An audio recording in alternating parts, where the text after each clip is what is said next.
ಏನು ಶಕೆ sir, A C on ಮಾಡ್ತೀರಾ sir? ಇದು ಆ್ಯಪಲ್ಲಿ ನಾನು ಎ ಸಿ ರೈಡೇ ಸೆಲೆಕ್ಟ್ ಮಾಡಿರೋದು. ಎ ಸಿ ಎಲ್ಲ ಸ್ವಿಚ್ ಆನ್ ಮಾಡೋಕ್ಕಾಗಲ್ಲ ಸರ್. ಸರ್, ನೀವು ಈ ಕ್ಯಾಬನ್ನು ಸಡನ್ನಾಗಿ ತಾನೇ ರಿಜಿಸ್ಟರ್ ಮಾಡಿರೋದು ಆ್ಯಪಲ್ಲಿ. ನಿಮ್ಮದು ಎ ಸಿ ಅಂಡ್ರಲ್ಲೇ ಬರುತ್ತೆ ಸರ್. ಫೇರ್ಸು ಹಾಗೆ ಅರೇಂಜ್ ಮಾಡಿದ್ದಾರೆ. ಯಾರು? ಓ ಸರ್, ನಮ್ಮ ಹತ್ರ ಅವರಾ? ಸರ್, ಇದು ಆ್ಯಪಲ್ಲಿ ಎ ಸಿ ಆಗಿ ತೋರಿಸ್ತಿದೆ ಅನ್ನೋದೇ ಗೊತ್ತಿರಲಿಲ್ಲ ಸರ್. ಅದನ್ನು ನೀವು ಮುಂಚೆನೇ ಚೆಕ್ ಮಾಡಬೇಕಿತ್ತಲ್ಲ ಸರ್. ಎ ಸಿ ಬೇರೆ, ನಾನ್ ಎ ಸಿದು ಬೇರೆ. ನಿಮ್ಮದು ಎ ಸಿಯಲ್ಲಿದೆ.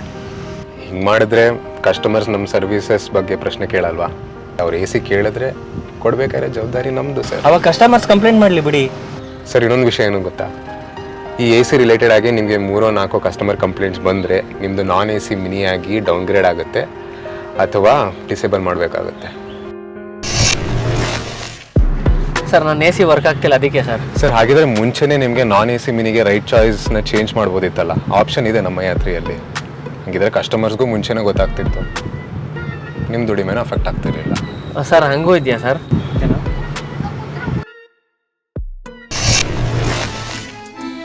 ಸರ್, ನಮ್ಮ ಎಸ್ ಯು ವಿ ಗಾಡಿನ ನಮ್ಮ ಯಾತ್ರೆ ಇದರಲ್ಲಿ ನಾನ್ ಎ ಸಿ ರೇಟು ತುಂಬ ಕಡಿಮೆ ಇದೆ, ಡಿಫ್ರೆಂಟ್ ಜಾಸ್ತಿ ಆಗುತ್ತೆ.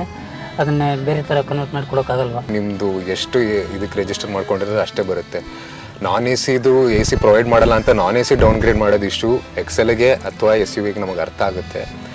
ಬಟ್ ಇದೇ ಮೇಯ್ನು. ನಿಮ್ಮ ಗಾಡಿ ಎ ಸಿನ ಒಳ್ಳೆ ವರ್ಕಿಂಗ್ ಕಂಡೀಷನಲ್ಲಿ ಇಟ್ಕೊಳ್ಳೋದು ಮುಖ್ಯ ಸರ್. ಅರ್ಥ ಆಯಿತು. ಓ ಹೌದಾ ಸರ್?